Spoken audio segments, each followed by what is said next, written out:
你因为智齿疼得睡不着，来医院才发现这颗智齿竟然是横着长的，并且完全埋在了牙龈里，外观上根本看不出来，直到切开牙龈才知道这颗智齿有多可怕。不过不用担心，现在就给你拔掉。医生在你脸上蒙上块布，只露出嘴巴，接着在智齿周围不同部位打3次麻药，稍微会有点刺痛感，但很快你就没有任何感觉了。接着给周围消消毒。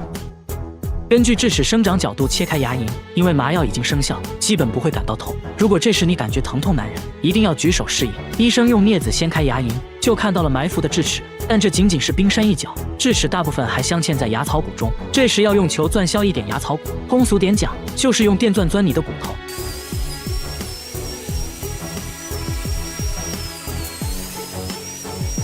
这时你感觉不到疼痛，但能听到电钻声，还能感受到电钻的震动，整个头都嗡嗡的。即使这样，也不能直接把智齿拔出，医生还要切开牙冠和牙根，把智齿一分为2，所以又需要用到钻头。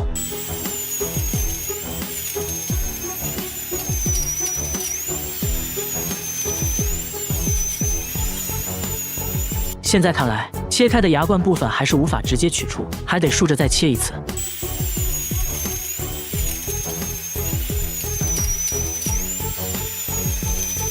这样就很轻松地把牙冠部分取出来了。现在只剩下牙根了，由于埋得太深，还要再削一点牙槽骨。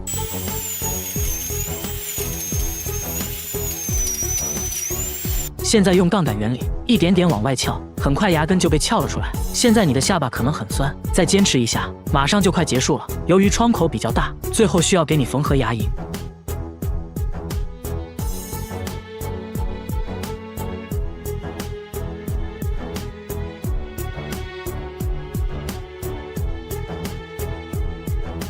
就这样打个漂亮的结，剪掉多余线头，就结束了战斗。为了让牙龈尽快愈合，你需要咬住一块纱布，保持2个小时，1周之后来拆线。期间不可以喝酒抽烟，避免激烈运动。拔掉智齿，你有没有觉得轻松了很多？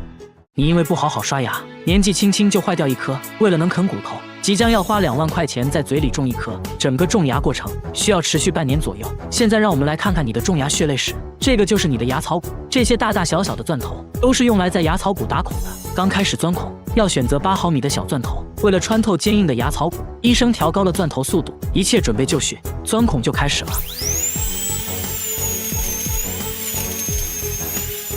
现在要逐渐换成更粗的钻头，扩大孔洞。用粗钻头转速一定要慢，否则会导致摩擦生热，烧毁骨细胞。过程中钻头还会一直喷出生理盐水，就是为了降温。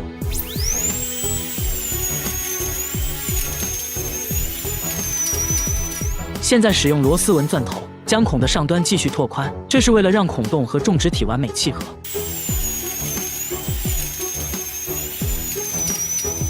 随后，医生取来像螺丝一样的种植体，开始种植的时候要尽量调低转速，慢慢推进去，才不会使接触面骨细胞损坏。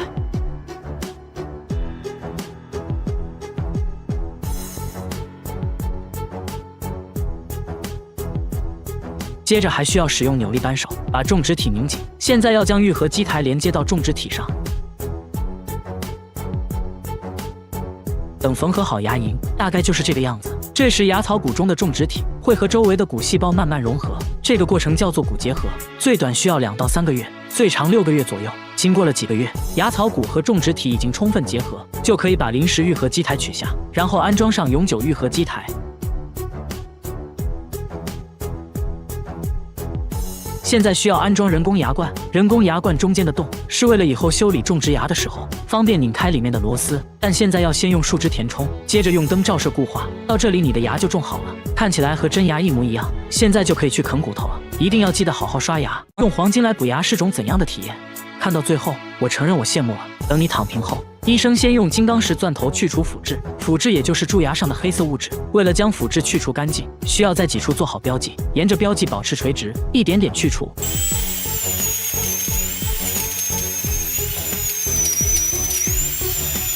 过程中可能会有一点酸胀感，不过是可以忍受的。去除蛀牙的洞称为窝洞，现在要把窝洞内部打磨圆滑，方便后续安装填充材料。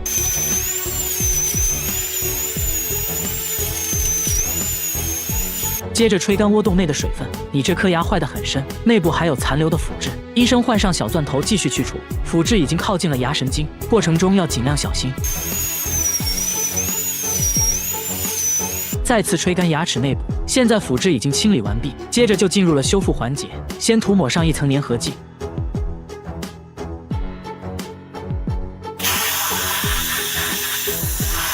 然后用灯持续照射，让胶水迅速固化，随后塞入树脂材料，再次用紫外线灯照射。等树脂固化后，还要用钻头轻轻打磨窝洞的边缘部分，使其变得光滑，这样才能使马上要安装的嵌体紧密贴合，不易脱落。接下来就要印模了，为牙齿量身定做黄金嵌体，先在窝洞里填充印模材料，对材料吹气，以便填充均匀。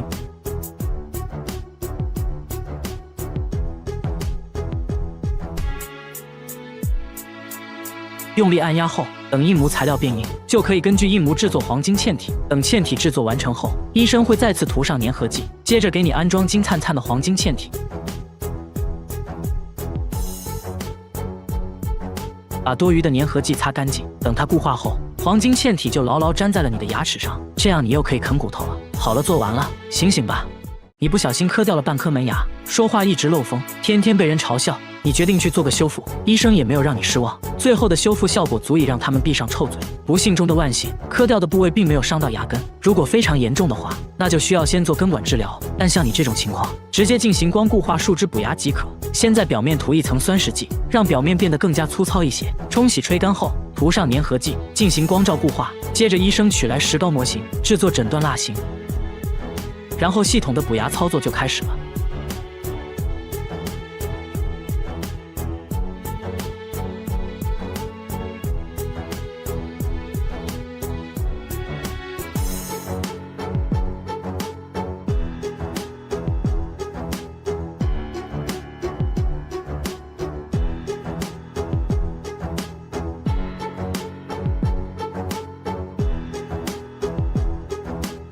大家记住，如果牙齿不小心磕断了，第一时间保存好磕断的部分，赶快去找牙医进行修补，效果会更好。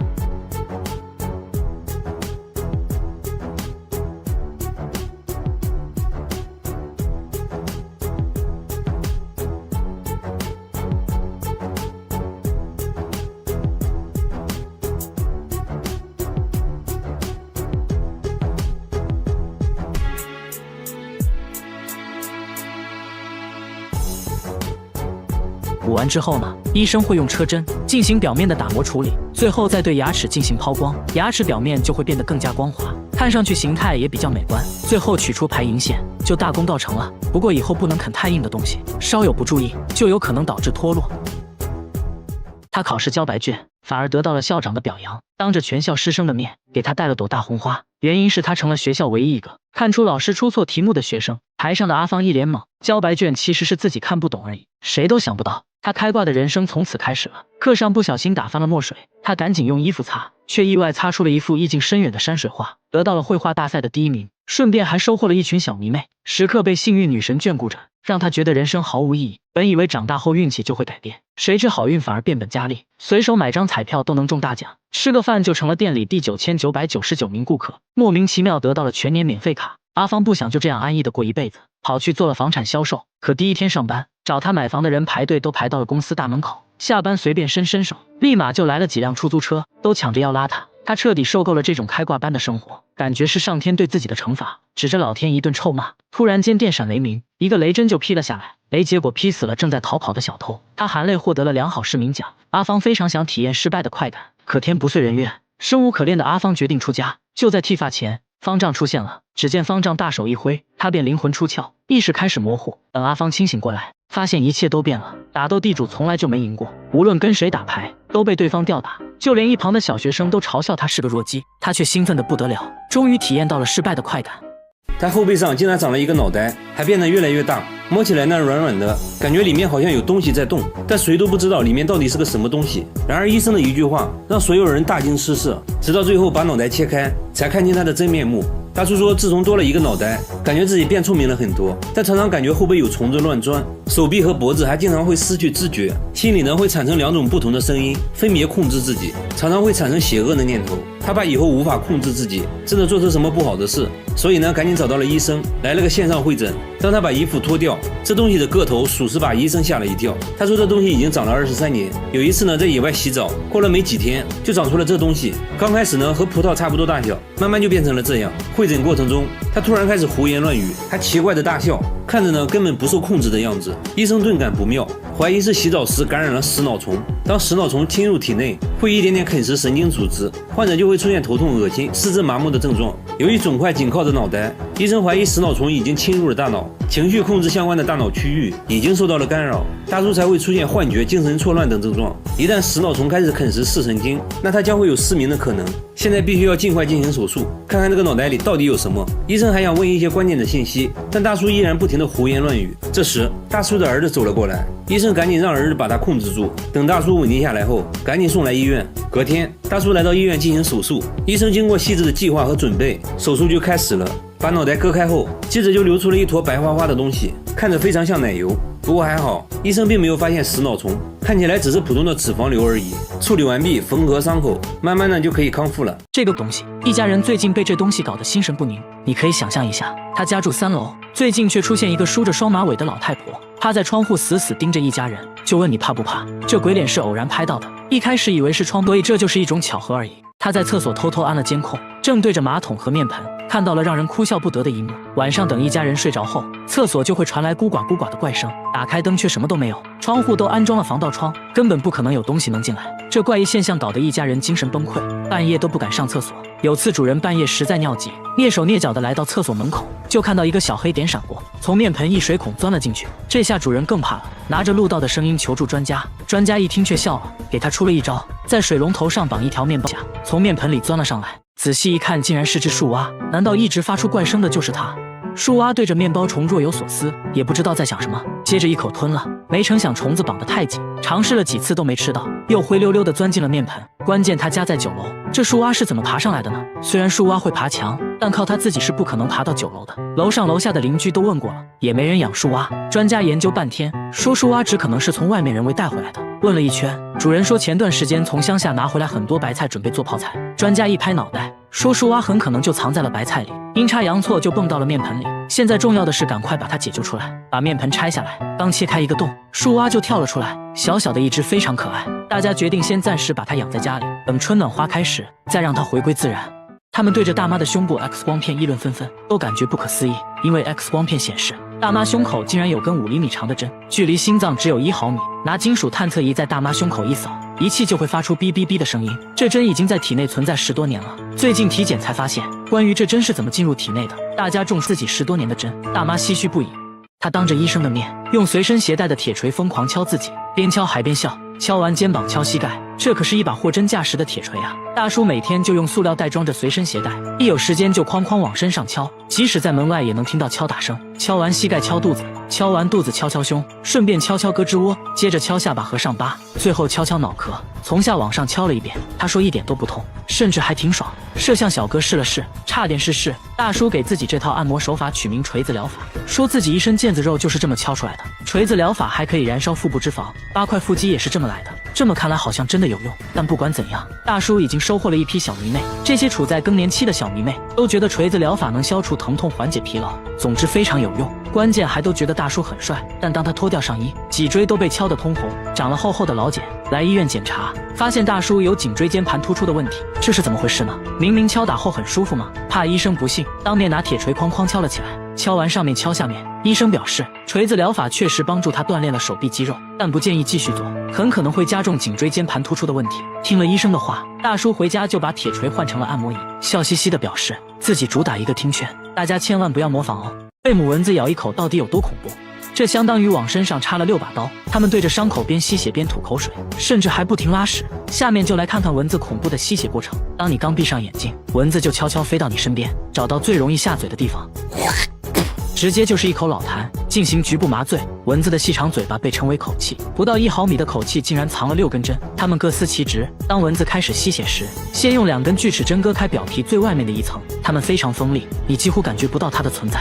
2根刺血针帮忙寻找人体血管，找到血管，蚊子并不会马上就吸，而是先注射一种含酶的唾液，防止血液凝结，使血液能被顺畅吸入，然后就开始了干饭。蚊子一次可以摄入体重2到3倍的血液，为了能尽量多吸食血液，蚊子会把消化器官中的食物残渣尽量排空，它们就这样一边吐一边吃一边拉，从蚊子落到皮肤上直至吸饱，总过程约2分钟左右。就在它吸血的过程中，顺便把病毒也带到血液里，导致每年大量人死亡，蚊子也就成了世界上最致命的昆虫。其实吸血的都是母蚊子，公蚊子的口气没有母蚊子发达，也就能吸一吸花蜜之类的。蚊子叮咬后出现的发痒肿块，其实是我们自身免疫系统处理蚊子唾液产生的。也就是说，让我们长出大肿包的其实不是蚊子，而是我们积极干活的免疫系统。如果你身上有些肿块特别大特别痒，那么很可能遇到了新手蚊子，它们寻找血管的技术生疏，吐的口水比较多导致的。希望大家都能遇到专业点的蚊子，毕竟肿块能小一点。这是一种比鲱鱼罐头还要臭的食物，一般人闻一下就会吐，他们却爱到不行，平时都舍不得吃，只有招待客人的时候才会拿出来。小姐姐尝了一口，反应非常真实，这种食物就是蓝纹奶酪。这家意大利工厂仍然使用古法制作，能动手的尽量手动完成。每天早上农场会送来新鲜牛奶，一开始就要把凝乳酶和霉菌加入牛奶中，大约20分钟内牛奶就会变成凝乳，看起来像一个巨大的豆腐脑。工人用特制的工具把它分割成小块，把切好的小块装进圆形模具中，每个桶都有编号，这相当于他的身份证。接着把模具放置在温暖潮湿的环境中，每天都要来回翻转4次，来帮助凝乳沉淀。静止1夜后，奶酪成型开始腌制，机器会在奶酪表面均匀撒上一层盐，随后再次送入储藏室。储藏室里温暖潮湿，这有利于奶酪中霉菌活动。质检员会随机检查发酵情况，一般经过3天左右，就需要把它们转移到冷藏室。在这里，每一块奶酪都要被扎上摆针，这是为了让氧气进入奶酪内部，使其长出标志性的蓝色纹理。时间是制作这道美食的关键。根据口感的不同，奶酪要在冷藏室待上2到3个月，直到表面发霉变臭。质检员把洛阳铲插入奶酪，轻轻转动就可以把内部的奶酪带出来，通过气味和口感来判断奶酪是否发酵完成。2个月的蓝纹奶酪还比较柔软，味道类似3天没洗的臭袜子，一般人都比较容易接受。放置3个月的奶酪就已经变得很硬了，内部的蓝色纹理清晰可见，味道也臭得很正宗。记者忍不住尝了一口，成熟的蓝纹奶酪是高档餐厅必不可少的美食，吃面的时候来上一点，臭烘的得劲。发情期的功效到底有多可怕？他们要给这只600斤的鳄鱼拔牙，一个牙洞里竟拔出了9颗，牙龈已经严重溃烂。医生为它进行紧急手术，却发现了一个更惊人的秘密。拔牙第一步，先把鳄鱼弄到岸上，饲养员拿一只鸡当诱饵，很快鳄鱼就上钩了，被一点点引诱上来。饲养员用木棍安抚它的情绪，鳄鱼貌似很舒服地张开了嘴，可以看到门牙的位置出现了一个黑洞，感觉蛀牙还是很严重的，需要紧急治疗。饲养员用绳子绑住鳄鱼的上巴，准备给它来一针镇定剂。鳄鱼变得非常暴躁，毕竟有4米长，力量非常惊人。为了安全，大家又套上了另一个绳子。但就在这时，鳄鱼突然使出绝招——死亡翻滚。它每翻滚1次，就会被绳子多缠1圈。为了防止它把自己缠死，饲养员趁它不注意，用一块毛毯遮住了它的眼睛。大家一拥而上，使出全身力气，才把这600斤的鳄鱼控制住。接着给它注射了满满1管镇定剂，但镇定剂对它好像不起作用，鳄鱼还是不停挣扎。大家赶紧又补了1针，这次终于生效了。鳄鱼一动不动，众人合力把600斤的鳄鱼抬上担架，撬开嘴巴塞入了一根棍子，这下就可以仔细观察牙齿状况了。看起来并不是简单蛀牙，里面出现了很多牙齿碎片，牙龈都已经开始溃烂。医生猜测，这可能是由于长了智齿导致的，因为没有足够的生长空间，智齿就把正常牙齿顶到了一旁，慢慢就坏掉了，成了大小不一的碎片。接着用工具挖呀挖呀挖，终于挖出了第1块牙齿碎片，很轻松就拔了下来。不一会用镊子又夹出来1块，紧接着第3块也出来了，一个比一个大。饲养员都震惊了，从没见过这么奇葩的情况。很快医生就从牙洞中取出来9块牙齿碎片，但这还远远没有结束。医生发现在这个牙洞底部竟同时长出了2颗新牙，现在必须要去掉一个。医生用钳子拔了半天，拔掉了一个3厘米长的新牙，现在剩下的一个很快就能长成健康的门牙。最后用药水对内部反复清洗和消毒，就完成了治疗。鳄鱼也慢慢苏醒过来，大家给它松绑。重获自由的鳄鱼好像知道了怎么回事，并没有攻击任何人，慢悠悠地爬进水里，直接钻进了男朋友的怀抱。医生懵了，没想到最后还吃了一嘴狗粮。他上班要随身带着1管绿色调料，没事就赶紧拿出了舔2口，说这东西能让自己变强壮。喝水也要挤上1管，摇一摇就变成了绿色的，接着一口闷了。吃饭时他只是在海苔上放了1勺这东西，朋友们却都避之不及，都不想吃，那只好自己吃了。看起来呢非常美味。很快老板又端上来1碟，才知道这东西原来就是芥末。老板说现在只要看见他来店里，就要提前准备芥末。说话间，他在生鱼片上又放了满满1勺芥末，整个吞了下去，眼睛都没眨一下，说完全没有感觉。朋友觉得这可能是假芥末，决定尝一下，这也没什么呀，然后就这样了。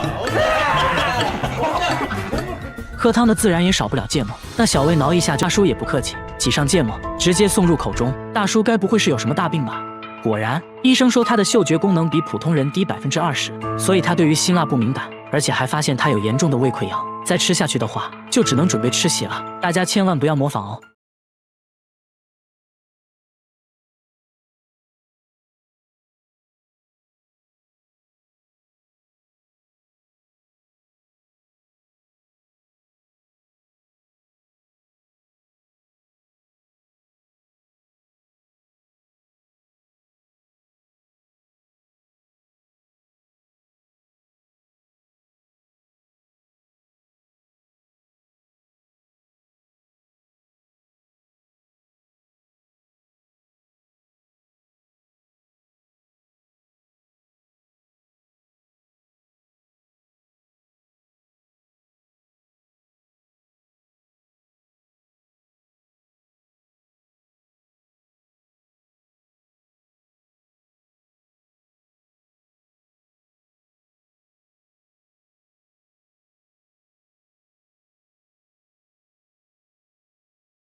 成优势，大姐还是很值得我们学习的。但是要说吃的奇葩，下面这个小伙表示不服，他一吃东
天一个迷惑行为大师，这是一种比鲱鱼罐头还要臭的食物，一般人闻一下就会吐，他们呢却爱到不行，平时都舍不得吃，只有招待客人的时候才会拿出来。记者尝了一口，反应非常真实。这种食物呢就是蓝纹奶酪，蓝纹奶酪。这家意大利工厂仍然使用古法制作，能动手的尽量手动完成。每天早上，农场都会送来新鲜牛奶。一开始呢，就要把凝乳酶和霉菌加入牛奶中，大约20分钟内，牛奶就会变成凝乳，看起来呢像一个巨大的豆腐脑。工人用特制的工具把它分割成小块，接着呢，把这些切好的小块装进圆形模具中，每个桶上都有编号，这相当于它的身份证号。接着把模具放置在温暖潮湿的环境中，每个模具每天都要来回翻转4次，来帮助凝乳沉淀。静置1夜后，奶酪成型，开始腌制。机器会在奶酪表面均匀撒上1层盐，随后呢，再次送入储藏室。储藏室里温暖潮湿，这有利于奶酪中的霉菌活动。质检员会随机检查发酵情况，一般经过3天左右，就需要把它们转移到冷藏室中。在这里，每一块奶酪都要被扎上100针，这是为了让氧气进入奶酪内部，使其长出标志性的蓝色纹理。时间是制作这道美食的关键。根据口感的不同，奶酪要在冷藏室待上2到3个月，直到表面发霉变臭。质检员把洛阳铲插入奶酪，轻轻转动就可以把内部的奶酪带出来，通过气味和口感来判断奶酪是否发酵完成。2个月的蓝纹奶酪还比较柔软，味道呢类似3天没洗的臭袜子，一般人都比较容易接受。放置3个月的奶酪就已经变得很硬了，内部的蓝色纹理清晰可见，味道呢也臭得很正宗。记者忍不住尝了尝，成熟的蓝纹奶酪是高档餐厅必不可少的美食，吃面的时候来上一点，臭烘的得劲儿。这是一种用脚踩出来的酒，好不好喝全凭脚法。这个印度家庭作坊仍然使用古法酿酒工艺，生产过程呢一言难尽，竟然还需要蚂蚁的帮助。这种酒呢就是腰果酒，也叫芬尼酒，不是很干净，但是很香。每到腰果成熟的季节，他们每天都会去捡掉落的腰果，收集完成后需要一个个的取出种子。这种生腰果可以卖给工厂进行烘烤加工，就成了我们平时吃到的干果。剩下的果肉呢就用来制作腰果酒。第一步，榨汁，这是个体力活，需要家庭中的男性完成。大叔穿上裹满泥浆的靴子，站在里面就是一顿猛踩，看似杂乱无章，其实是他的独特脚法。他的脚步又快又密，保证每一颗腰果都能充分享受到足底按摩。雨靴上的泥巴很快就被果汁洗得干干净净，就这样一搅一搅，果汁混合的泥水以及汗水流进了容器里。之前他们也尝试过用其他方式榨汁，但最终发现还是用脚踩的好喝。其实呢，现在好多了，之前都是光脚踩，据说呢会有一种独特的风味。为了尽可能的榨干果汁，他们还会把果肉堆积在一起，用绳子绑起来，然后在上面压上几块石头，就这样静止一夜，挤出最后一滴果汁。剩余的果肉残渣就会拿去喂牛。收集到的果汁要先用纱布过滤一遍，去掉大块的果肉杂质，然后呢将果汁静置发酵2-3天，直到发黄冒泡。接着呢就到了最重要的一步，蒸馏。把发酵好的果汁倒入锅中，锅上面再套上一个桶，随后呢用泥巴封口。这些泥巴也不是普通的泥巴，而是来自附近的蚂蚁窝。这些泥土呢粘度大，有很好的密封性。接下来就是加热蒸馏，这一罐大约要持续加热8个小时。蒸汽通过管道进入装满水的水箱，冷却后的蒸汽就成了酒。不过现在的酒精含量还比较低，他们会将其重新倒入锅中，然后再蒸馏7个小时。就这样，经过多次蒸馏，就得到了腰果酒。腰果酒的酒精含量大约在40%左右。他们还会通过观察酒花来判断腰果酒的品质。如果气泡很大，并且可以快速散开，就说明这次酿制的非常成功。这种酒呢，在印度十分受欢迎。他们认为只有这种用脚踩出来的酒才是最好喝的，干净又卫生啊。大叔每次开车必须要带上一包白色粉末，等红绿灯就赶紧拿出来舔2口，说这东西能救命。吃饭时大叔只是喝了1碗汤，所有人都不可思议地看着他，因为他往汤里加了满满1勺的白色粉末，米饭上也加了2勺，吃得津津有味。酒足饭饱喝点水，水里竟然也加了1勺。话说这到底是啥味道呢？大叔表示非常美味，同事决定尝一下，一口下去差点被送走，才知道这粉末原来是味精。同事觉得他有病，怎么会有人喜欢喝味精水呢？大叔一脸傲娇，说那是38年前的一个夜晚，自己喝醉后，原本想去厨房弄一杯糖水，结果迷迷糊糊中错把味精当成了白糖，没想到却打开了味觉新世界，彻底爱上了这种味道，每天都要吃200克。38年来一共吃掉2774公斤。大叔说自己不仅没事，反而还更有精神了，味精甚至还救了自己的命。此话怎讲？原来他患有一种叫做布尔格氏的罕见疾病，为了控制病情，他不得不截肢了手指。很多得这个病的人过不了多久就会死，而自己20年来却没有事。他认为是味精救了自己，控制了病情恶化，但真的是这样吗？医生给出了不同的说法。检查发现他得了严重胃病，由于味精的大量摄入，还导致了糖尿病。也就是说，味精对他的病情不仅没帮助，反而还加重了，所以他必须停止吃味精，要相信科学。大叔表示，那这样自己的快乐就没有了。不过为了健康，自己会慢慢戒掉味精，那就让我们祝大叔早日康复吧。大家千万不要模仿哦。他家天花板上出现了一个诡异的洞，洞口会流出黄色液体，还经常传来奇怪的声音，洞的数量不断增加，第2天就多出来好几个，有大有小，形状各异。用内窥镜往洞里一看，却发现了一个更惊人的秘密。刚开始呢，他还以为是蟑螂，丈夫拿着杀虫剂一阵猛喷，再仔细一看，才发现是个洞。天花板上怎么会有洞呢？吓得他赶紧去找物业。物业说，30年来从未听说过这种事情，也没有别的住户反映过。物业表示他们管不了，主人现在很害怕，找来节目组。节目组猜测呢，可能是孩子拿玩具捅破的，但孩子说不是自己。现在谁还玩玩具啊？都是看手机。想想也是，就算用筷子也不能戳破天花板。随后拿内窥镜伸到里面一看，竟然发现了一坨毛发，还有很多墙纸碎片。主人还说，天花板经常传来奇怪的声音，有时咯吱咯吱的，有时呢又像玻璃球掉在了地上。难道天花板有什么生物？主人听到这里，瞬间起了一身鸡皮疙瘩，因为天花板没有出口啊，所以这东西应该还在天花板上。节目组把摄像机对准天花板，准备等它再次打洞的时候抓现行，但一直过了3天都没再出现新洞口，也没再听到奇怪的声音。没办法了，必须要请专家了。专家在壁橱里也发现了一团毛发，很明显不是人的头发，还发现了一坨便便。专家仔细观察后说，这东西啊应该就是老鼠，但他们住在7楼，天花板怎么可能会有老鼠呢？专家说一定是通过一些缝隙钻进去的，进去之后呢就被困住了，不知道怎么出来，所以才会打洞。至于最近呢都没有什么动静，专家认为老鼠已经逃走了。那它到底是怎么钻进天花板的？专家拆掉通风管道后，发现管道附近有个明显的裂缝，老鼠就是通过这个缝隙钻进来的，最后也是通过缝隙逃走的。为了防止老鼠再次进来，他们堵住了通风管道的缝隙，重新贴上了新的壁纸，一切恢复了正常。然而下面这个房子又出现了新问题，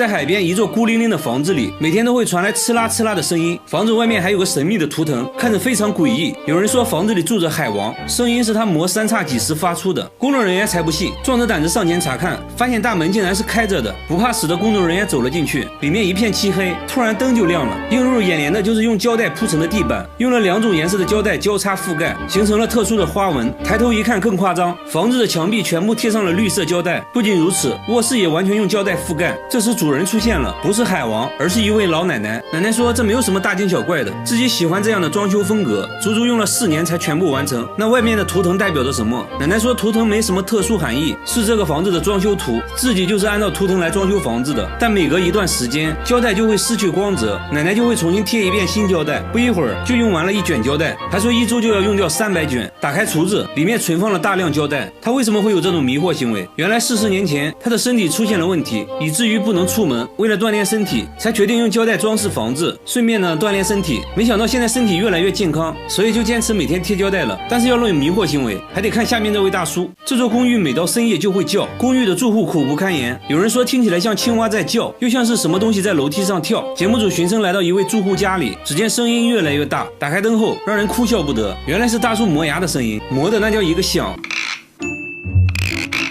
嘴角还不停抽搐，这简直就是用生命在磨牙。大叔说自己磨牙已经20年了，牙都磨掉了半颗，以至于现在都无法咀嚼食物，只能喝汤。妻子因为受不了，跟他离了婚。看着自己磨牙的录像，大叔表情凝重，说这是第一次看自己磨牙，没想到磨得那么深，磨得那么认真。朋友们也帮他解决过磨牙问题，等他磨牙的时候，脱掉袜子塞他嘴里，还会让他叼着1双筷子入睡，但都无济于事，反而磨牙越来越严重。去过很多医院，结果把同房间嗜睡症患者都整失眠了。大叔也觉得很不好意思，节目组再次带他来到大医院，医生说从没见过这么严重的磨牙患者，牙神经都快暴露出来了。随后检测他磨牙时的各项身体机能，医生发现在他睡觉时，舌头滚动阻塞了呼吸道，所以他只能张嘴呼吸，这就是他磨牙的原因。对应的解决方案是做呼吸治疗。经过医生的努力，大叔终于改掉了磨牙的习惯。好了，我是月贝，关注我，每天一个迷惑行为大赏。他脑袋里长了蜘蛛，每天都要用吸尘器吸出来，这些就是从鼻子里吸出来的，吸出来的时候都是活的。他觉得脑袋里一定有个蜘蛛窝，甚至还在不停地产卵。这些蜘蛛天天都在他的脑袋里面爬，把他痛苦了好几年。为了缓解疼痛，他不停地敲打脑袋，还要去碾碎正在脑袋里到处爬的蜘蛛。办法想了好多，医院都去看过了，但依然不能解决问题。长期的痛苦导致他从150斤降到了现在的100斤。他认为彻底把蜘蛛消灭的方法就是把自己火化了，和蜘蛛同归于尽。为了帮助他，大家找来了专家。专家仔细观察吸出来的蜘蛛，发现这些蜘蛛竟是不同品种的。专家还说蜘蛛根本不可能在我们体内生存，但大叔却不能接受这个观点，因为自己实实在在的能感受到蜘蛛带来的疼痛。他觉得专家根本不能理解自己，实在没办法了。大家又带他来到了大医院，经过内窥镜仔细检查，还是找不到蜘蛛的任何踪迹。然后又推他去照 CT， 片子看了半天也没有发现问题，真的是奇怪。结果没想到在他走了之后，医生却无意在片子里看到几个奇怪的白点，还真有点像一个什么东西做的窝。他回去之后症状依然没有减轻，蜘蛛反而变本加厉地折磨他，他只能猛地往身体里面灌药，在鼻子里面也涂药水。他整夜无法入睡，甚至在吸入烟雾后捂住鼻子，想把蜘蛛熏死。虽然这样自己也不好受，但是总归能让蜘蛛消停一点。不久后医生把他请了回去，想看看他的脑袋里那个东西到底是什么。经过仪器查看，发现原来那白色的东西是他年轻的时候做颈椎手术留下的固定器，并不是什么蜘蛛窝。那蜘蛛到底是哪儿来的？大家研究了半天，发现蜘蛛是从他吸尘器的缝隙里面钻进去的，也就是说这些蜘蛛本来就在吸尘器里。一切都是误会，解决了这块心病。2个月后，当大家再次见到他，精神面貌已经远超过去，成为了一个正常人。这猫有个怪癖，连医生都大为震惊。它1日3餐只吃泡菜，而且必须要够辣，饿了就会对着冰箱一直叫，因为冰箱里就有它梦寐以求的辣白菜。主人受不了了，从冰箱拿出了一片泡菜，小白闻了闻，几口就吃完了。看起来一片泡菜根本不够吃，主人又把泡菜和米饭拌在一起，给他做了个泡菜拌饭。但小白很挑剔，只吃了拌饭中的泡菜，1粒米饭都没吃。主人说小白是流浪猫，刚捡回来的时候他什么都不吃，直到拿出泡菜的一刻，他竟然2眼发光，一直叫个不停，才知道这猫喜欢吃泡菜。我们都知道韩国人喜欢吃泡菜，难道韩国的猫也都喜欢吃泡菜吗？随后节目组做了个实验，分别准备了4种食物。现在第1只猫登场了，只见它来回闻了闻，毫不犹豫地选择了猫粮。第2只猫闻了闻泡菜，看起来味道不错呀，然后就选择了旁边的鱼罐头。接着1只3个月大的猫咪上场了，它直接就奔向了猫粮。你看连3个月大的猫咪都知道猫就应该吃猫粮呢。最后到小白出场了，他都没看一眼猫粮以及鱼罐头，对着泡菜就开始干饭。主人觉得泡菜太辣，吃多了不好，于是把泡菜洗完再给小白吃。结果小白闻了一下，连连后退。小白心想，洗过的泡菜能叫泡菜吗？随后竟离家出走了。等发现他的时候，他正在垃圾堆里吃泡菜，吃得满嘴通红。小白为啥对泡菜这么情有独钟呢？该不会有什么毛病吧？主人带他来到宠物医院，医生听完也大为震惊。一番检查下来，小白身体却很健康，只能说他天赋异禀。不过呢，医生还是建议要少吃泡菜。主人也很听话，回家就给小白做了泡菜味的猫粮，把猫粮和泡菜混合在一起。没想到啊，天生傲骨的小白竟然配合吃了起来。那就希望小白尽快戒掉泡菜，做个正经猫咪吧。整条街只有这棵树，每天早上都会剧烈晃动，鸟都不敢在此停留。往下一看，才发现有个大叔在疯狂的拿头撞树，哐哐1分钟就要撞60次，都撞出血了。大叔却说这样对身体好，脑袋锻炼完，肩膀也不能少，拿出药膏随便涂一涂就好了。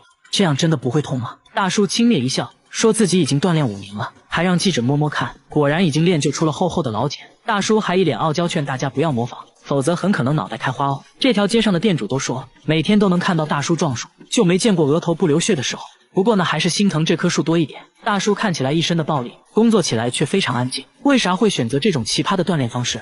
大叔表示自己以前是拳击手，因为比赛打得不好，根本赚不到什么钱。为了养家糊口，他脱下拳击手套，拿上锤子，成了一个修鞋的。由于摊位所在区域治安很差，经常发生一些打架斗殴的事件。为了防止别人找自己麻烦，他决心变成一个狠人，让别人都知道自己不好惹，所以就开始了这种奇葩的锻炼方式。节目组决定给大叔一个惊喜，带他来到拳击馆，面对久违的沙袋，大叔跃跃欲试，熟练地缠上绷带，和陪练一阵切磋。毕竟久输战场，看得出来力不从心，但大叔还是很开心，这是自己的梦想啊。大妈每天买一只公鸡，却从来不吃，一到深夜就把鸡放在陌生人的店门口，连续4年从未间断。店主说从来没见过真人，刚开始也没在意，直接就吃掉了。接下来的几天，每天都能收到1只，可奇怪的是，附近其他店都没收到过鸡，这很明显和自己有关。他吓得不敢再吃，这很像是一种诅咒啊！怀疑是同行嫉妒自己的生意，恶意放在这里的。店主决定把自己经营的中餐厅改成面馆，并把菜单中关于鸡的菜品全部下架。即使这样，每天早上鸡还是准时出现，从不缺席。这下店主更慌了，大家决定偷偷安装监控，找到这个放鸡的人。一直等到深夜，监控中出现一位可疑人员，他神色慌张，四处张望，确定没人后，放下鸡转身迅速离开了。店主吓得不敢说话，因为这人他之前就认识，好像就住在这附近。大家检查了沿街所有监控，果然发现了他的行踪，最后走进了一栋公寓。大家决定在公寓楼下蹲点，等了整整1天，在傍晚时分终于等到了大妈。大家赶紧追了上去，质问大妈为啥要这么做，但大妈一口否认，简单丢下一句我什么都不知道，接着快速跑开了。记者一路追，大妈终于顶不住了，说出了2句让人摸不着头脑的话。요새 사랑 다 하고 사는 사랑이 세상이 아니야? 아무개라도 다 사랑하고 사는 세상이 아니야? 这是啥意思呢？原来是大妈认为来韩国工作的人不容易，看到中餐厅就有种莫名的好感，觉得应该帮助来韩国的中国人分享一点自己的爱。事了拂衣去，深藏功与名，在大家的撮合下，大妈和店主终于见了面，沟通下来误会解开了。店主现在可以放心经营中餐厅，大妈也不用以这种怪异的方式继续散播爱了，省流。我觉得像剧本。大妈家出现了不应该出现的东西，就在她拔牙回家后，家里就凭空出现了一包牙齿，参差不齐的，足足有20颗，其中还有好几颗烂牙。牙齿是大妈整理橱柜时发现的，刚开始还以为是干燥剂，仔细一看差点吓死。这牙比正常人类的牙齿小了很多，真的是人类牙齿吗？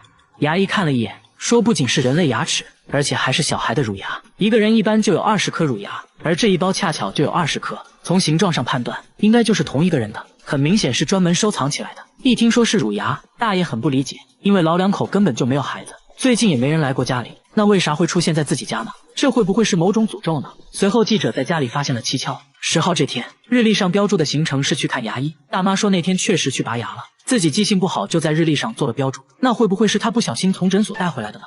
大妈却一口否认，大家也不确定她有没有健忘症。为了排除这种可能，接着来到牙医诊所，调出了监控，确实没看到大妈拿走任何东西。那牙齿到底是从哪里来的呢？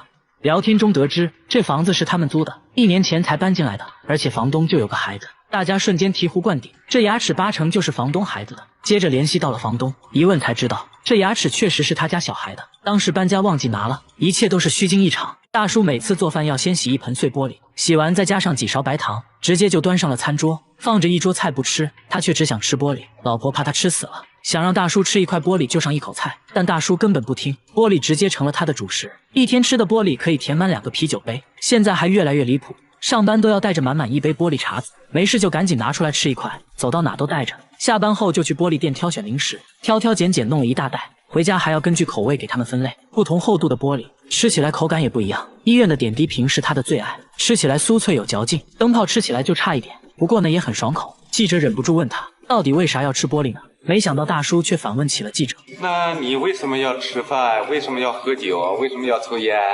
喊嘎叽嘛，这个嚼一口非常香。这把记者看得一愣一愣的。大叔，你冷静点啊喂！来到晚上，大叔去聚餐，他只是端起了空酒杯，所有人都不可思议地看着他，因为他直接把酒杯给吃了。老板说每次他来吃饭，饭店酒杯就会少好几个。酒足饭饱后，大叔也终于说出了吃玻璃的原因，都是因为20年前的那件小事。当年大叔还是个初入职场的毛头小伙子，刚签了一个大合同，正在陪客户吃饭，由于自己不能喝酒，被客户一番羞辱，说他不爷们。这话伤了大叔的自尊，一气之下吃起了酒杯，就这样一吃还吃上瘾了。现在大家都想知道他身体真的健康吗？没想到啊，大叔却在医生面前表演起了吃玻璃，医生直接吓得不敢看，啥也别说了，直接上仪器检查吧。检查发现大叔其实有肠道问题，医生说大概率就是吃玻璃导致的，虽然目前看起来问题不大，但还是要停止这种行为，否则会导致肠梗阻。大家千万不要模仿哦。